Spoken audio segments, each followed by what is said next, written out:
Hey guys, and welcome to another episode of A Healthy Dose of Fran. Today is the last day of Avatar month, and I'm going to end it on a high with one of the coolest, most badass characters of the entire series, both with Avatar and Legend of Korra, and that is the fantastic, the greatest ever Earthbender, Toph Beifong.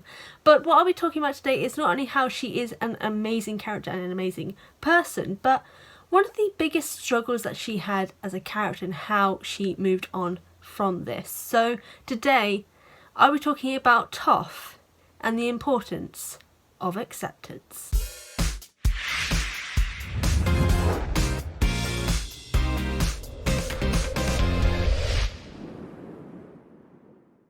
Now I know, acceptance is a very different trait that you may have thought I would have gone with, considering it's kind of not something you really think about with Toph, but the reason why I have chosen the character trait of acceptance is because as a character, Toph struggles to accept any form of help or support from those around her, and even those who love her, because of how she was raised.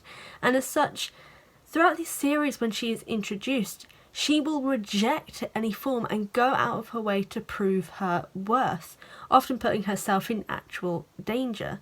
So we see from her journey how she ends up able to accept any form of help and support. And that's why I decided to talk about that today. I know I said I was going to finish Avatar month on a high note, but this may get a little bit serious, so grab your tissues because it's about to happen. Toph as a character had a very different introduction to most of the other characters in the show, in that what we are introduced to is not actually her real reality. We introduced her at a earthbending fight tournament where she is the blind bandit, the greatest earthbender of all time. But when we meet her again, she is the weak, helpless Toph Beifong of the Beifong family, who no one in the Earth Kingdom, except for her earthbending teacher, knows that she actually exists. And this, I think, is what sets up her issues with accepting help and support from others, because she was babied and treated like a sensitive object, or as her father says, blind and tiny and helpless and fragile. And as such, she struggles from then on because she has lived in this strict regime from the moment she was born, and again doesn't exist to the outside world. Just imagine that as a person. You've got to stay on your family home for the rest of your life, and you know that no one knows you actually exist. Like, you have no friends, you've got no life outside of your family home. How horrible is that to even think of? But that's what Toph's reality was, so it's no wonder at the moment she runs away, she meets and fights back against everything that reminds her of that world. And because of this, she rejects any form of perceived help from others, which, when joining the gang, causes extreme levels of conflict.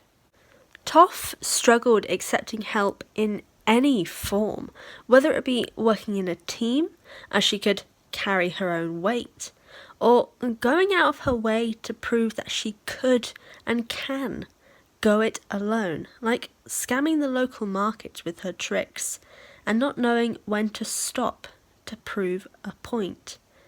Having grown up in a world without freedom, she won't again, and as such she clashes with Katara, the motherly figure, the caring member, everything Toph despises.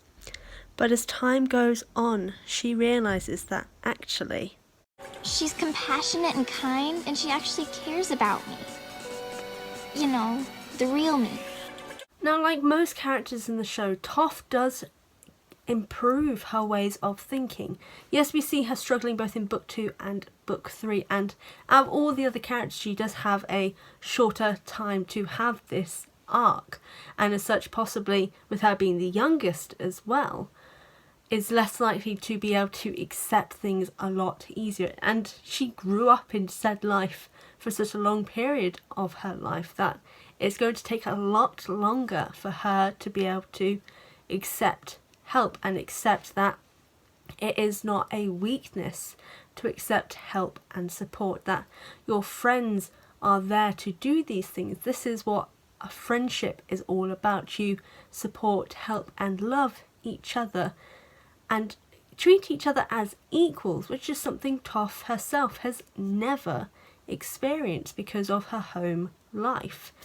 But either way, we do see her arc improve over the show, particularly in book 3, where we see her interact with the group more often. Yes, she does have the issues in the Bandit episode where she does trick the market people, she does go against Katara, she does fight with Katara, but when she lets her guard down to Sokka, as we just saw, from then on we kind of see her accept that Katara is this loving person. She only wants to help Toph, not because she thinks she needs it, but because almost Katara needs it, which I do slightly talk about in Katara's character study, which I'll link up here. But it becomes a mutually beneficial thing where Toph becomes more involved with the group, and in the discussion on the day of Black Sun, where we hear her talk about how friendships can last a lifetime, and from Legend of Korra we see that this does in fact happen. All of them stay friends for the majority of their lives, with each life intertwining in some way. Yes, they do part ways as they get older and start their families and so on and so forth, but Toph, before she has this arc, it's unlikely that this would have actually happened. She wouldn't have stayed with them because she doesn't need anybody, or at least she believes that, because it's almost as if she feels that needing someone and getting the support and help is a complete weakness.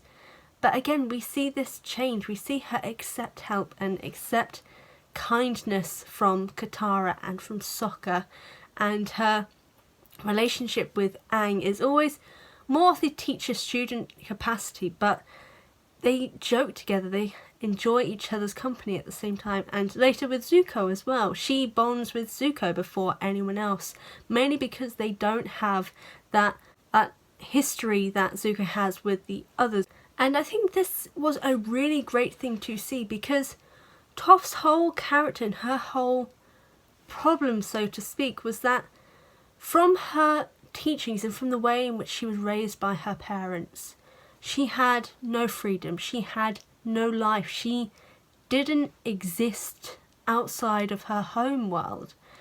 And when she was able to get free of that, it was almost like she wanted to have complete and utter freedom. She wanted to rely on no one. She wanted no one to rely on her. She wanted nothing to do with other people, because finally she was out from underneath her family's thumb. And when she re-meets them again in The Rift in the graphic novels, the struggle is still there. She is still hurt by their rejection of her. And while she tries to deny it, it's still there. And it's through the support and love of her friends that she accepts that this happened, that her parents do love her. They may have not loved her in the right way, but they do love her. And we see this in the show as well. And I think what is the greatest thing about her character is that she goes from someone who rejects this idea of support and help because she believes it's just because she's blind that people want to help her, which, yes, people seem to forget that she's blind throughout. That's like the running joke of the series, is that everyone forgets that she's blind, but that's because they know she can hold her own. They only want to help her because they love and care about her. And eventually Toph learns this, and when learning this, she realizes that it's not a weakness to accept help and support. It is in fact a strength. What do you guys think? Do you think acceptance is a part of Toph's character, or do you think I should have talked about a different character trait for her? Let me know in the comment section down below. But in general, guys, I want to thank you so much for watching this video. I really do appreciate it. I absolutely love doing this Avatar character study month. I will be doing more in future, looking at the Legend of Korra characters. I'll possibly either do it later this year or maybe at the start of next year. But yes, I absolutely loved it. Did you guys enjoy it? Be sure to leave a thumbs up if you did. But moving on from that, in the description box down below you'll find the links to the clips that I used in this video, as well as the links to my Instagram and Patreon, where on Patreon you get early access to any and all of my videos, as well as have a say as to what comes out in future. Here on YouTube, however, if you guys aren't already subscribed, go to the button down below or click the one popping up here on screen. If you want to check out my previous Avatar videos, the playlist will be popping up here, and then last week's Avatar video will be popping up here. Again, thank you guys so much for watching, and I'll see you guys next time.